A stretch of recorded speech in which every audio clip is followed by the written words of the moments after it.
What are my views on Tablighi Jamaat? I have mentioned this a few times, but I'm just gonna repeat that again. The concept of the Tablighi Jamaat is not from the Sunnah. Now I'm going to prove that in evidence from the evidence from the history, if that is being from the way of Sunnah, or is it the way of the latest scholars came from India. How does the Tablighi Jamaat started? The Tablighi Jamaat started, I'm just going to go back a little bit more back so you can understand how does the whole thing started. When there was British rulers in India, they were trying to corrupt everyone into the non-Islamic things. There was a great some Maulanas that time, and their names were like Qasim Nanotri and Rashid Gangohi and Maulana Yaqub, and they were the lineage from the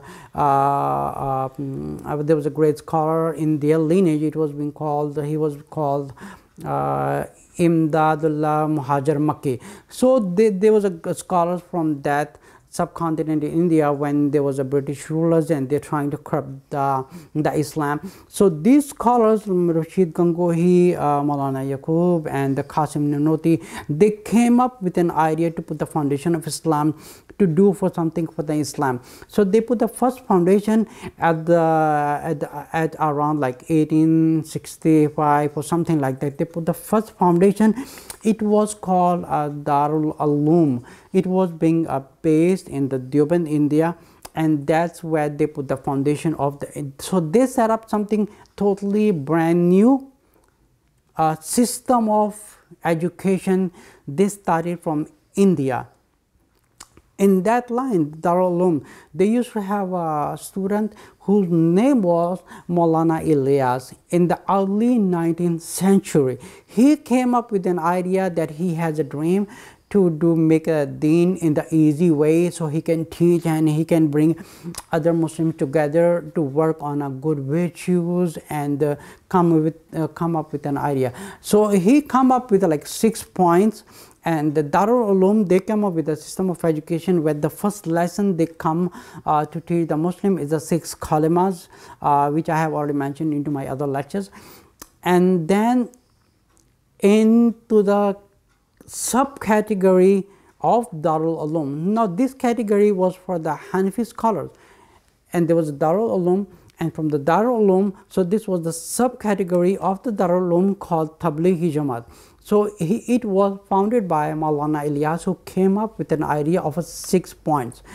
It was started in the 19th century from India, and this was being widespread, and also like maybe a year before, 2 years before, also the Tablighi Jamaat has been broken into more subcategories. So nobody is being like joined together. So they are being like dividing more.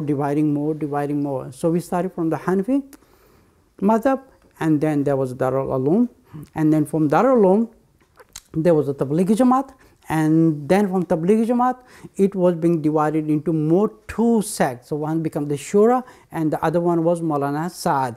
So they divided into more 2 categories, and God knows how many divisions they're going to make more and more. And so this basically the Ummah is dividing. So they need to go back and stick to the authentic education, which is like the Quran, and stick to the Sahih Hadith. That's authentic and that's an original orthodox of Islam, to stick with that. So the Tablighi Jamaat started from the early 19th century with the concern that to bring all the Muslims. Now what is the bad effect about that? Now you're looking, if you go into the history right now, you will be able to find that this category has been divided into the subcategory, and now again this is being divided into the subcategory. Now it's being keep dividing more and more. So what are the people who are stick to the original orthodox madhab was from the Prophet ﷺ. It was the Quran and the Sahih Hadith, but just restricted them to the Sahih Hadith. They are called Ahl Hadith, or they are called being Salaf. These are the people who's being stick to the